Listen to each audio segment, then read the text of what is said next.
Welcome to part 2 of a 2-part series entitled Vimalakirti, Vegan, the Wise and Eloquent Bodhisattva.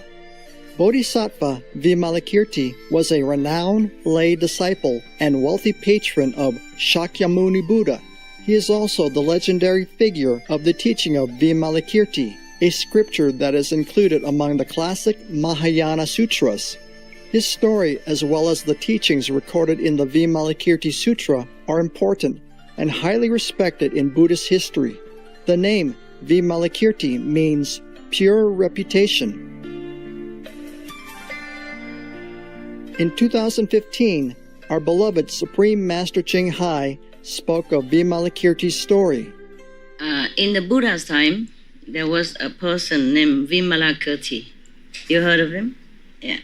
He's a lay person, lay disciple of the Buddha, but his wisdom so high, his attainment is so huge that all the monks are very, keeping a distance, respectful distance, because he has such an eloquence and such power that some of the monks cannot match him.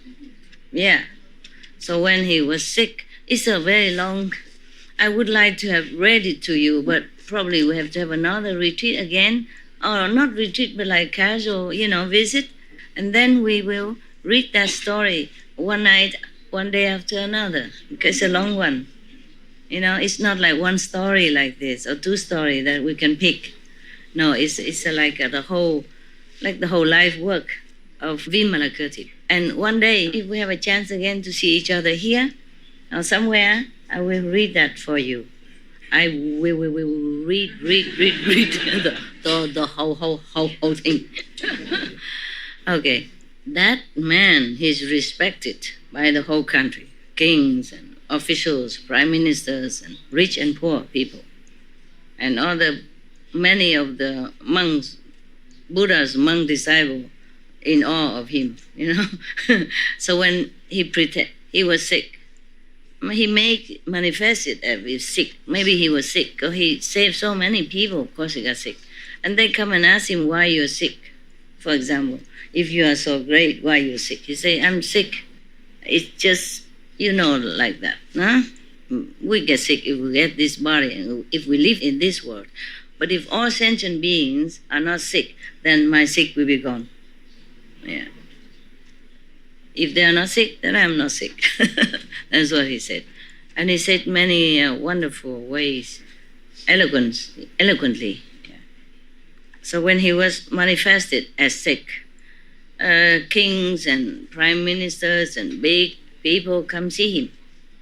But then the Shakyamuni Buddha and his monk's disciple did not come. Not yet. First, the Buddha sent Sariputra said, no, it's a summary, yeah? He is too eloquent. He said third and I don't know how to answer. I'm not coming. And then Maugalayayana also don't want to come. Manjushri, etc., they are reluctant to come to see that lay person. He was incredible. He was great bodhisattva. Many people delivered because of him, liberated because of him. He is great. Great eloquence, great power. Sometimes the bodhisattvas are not born to be monks, but to be a lay person, so that it's doing different job. Sometimes they're born as prime minister, kings, merchants, virgin boy, virgin girl, or any. As we learn in the Vimalakirti Sutra, it is Prince Manjushri, the Bodhisattva of supreme wisdom, who accepts Buddha's request and makes his way to see Vimalakirti. Vimalakirti challenges the group of transcendent bodhisattvas to give an example of non-duality. They each give an answer, but all of their examples are still dualistic, using a dichotomy or polarity to describe how one can enter non-duality. Finally, Manjushri asks Vimalakirti for an answer, but Vimalakirti remains silent, saying nothing at all. Manjushri applauds the wise lay disciple, saying, This is indeed the entrance into non-duality of the bodhisattvas. Here, there is no use for syllables, sounds, and ideas. Indeed, the ultimate teaching is wordless, in silence. Through the legendary Vimalakirti thunderous silence, 5,000 bodhisattvas entered the Dharma of non-duality and attained eternal liberation. Considered a jewel of Mahayana sutras, the Vimalakirti Sutra records Vimalakirti's teachings as he addresses very advanced arahats and bodhisattvas from his sickbed. He clarifies the meaning of non-duality and many important themes in Mahayana Buddhism. The teaching is imparted in a spiritually imaginative manner that includes humor, drama, magic, poetry, and straightforward doctrinal discussion. This style of presentation makes the Vimalakirti Sutra particularly fascinating, inspiring, and readable. The sutra emphasizes that all dichotomies, such as nirvana and samsara, sickness and health, sacred and secular, men and women, are ultimately empty and meaningless. When this is fully realized, one understands that everything is already whole. Vimalakirti used the occasion of his supposed illness to give extensive explanations of the Dharma. The teachings reveal the Buddhist way of analyzing the human body. The body is impermanent and full of suffering. When it ages, it loses its strength and becomes fragile and feeble. The body is not durable, which becomes evident the moment it is inflicted with ailments. Vimalakirti teaches that we should aspire for the body of the Buddha, which is the body of the Dharma. It is generated through immeasurable wisdom, merit, morality, meditation, wisdom, and the knowledge and vision of emancipation. We should not only aspire to attain the body of the Buddha for ourselves and to eradicate our own worldly suffering, but we should also aspire to eradicate the suffering of all sentient beings.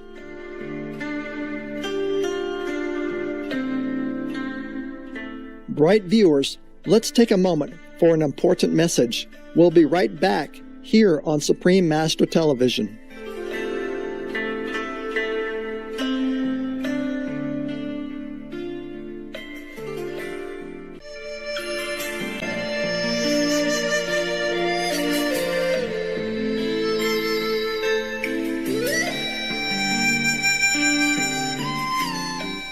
Welcome back to Vimalakirti, Vegan, the Wise and Eloquent Bodhisattva, Part 2 of 2. In the Vimalakirti Sutra, Vimalakirti expounds on the illusory nature of sentient beings and emphasizes that a bodhisattva should regard all beings with equality and loving kindness. To help explain this, his goddess friend appears and magically transforms the venerated Sariputra into herself, and she becomes Sariputra. While Sariputra is in the female form, he realizes that there was nothing to transform, because the body is empty and cannot be held onto. Thus, everyone gains a better understanding of the Buddhist saying, "In all things there is neither male nor female." This holy Vimalakirti Sutra is believed to have been written around the 1st century.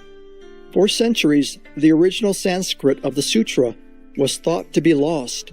Then, in 1999, a Sanskrit version was rediscovered in Potala Palace in Lhasa by a visiting group of Taisho University scholars from Japan. Known as the Prajnaparamita, or Wisdom Gone Beyond Sutra, the sutra has been immensely popular and treasured for its profound wisdom, freshness, and humor. The Vimalakirti Sutra has been translated into many languages, such as Tibetan, Japanese, Korean, Mongolian, Sogdian, and Manchu. In 1962, Belgian priest and Professor Dr. Etienne Lamotte translated the sutra into French, which was then further translated into English by Sarah Boyne Webb. Several other English translations were later completed by different Buddhist scholars. Professor Dr. Robert Thurman's version, which was translated to English from Tibetan, precisely conveys the humorous expression of the original sutra. The Vimalakirti Sutra has also been influential in Eastern culture and art. In China, a manuscript as well as cave art depicting the sutra was found in Donghuang. Other artwork, such as sculptures, have also been created based on the sutra. An inscription of Manjushri's visit to Vimalakirti was carved around 533 and 543. Mei Lanfang, the renowned Peking opera artist, created an opera, The Heavenly Maiden Scatters Flowers, based on the scene of Sariputra's encounter with the goddess.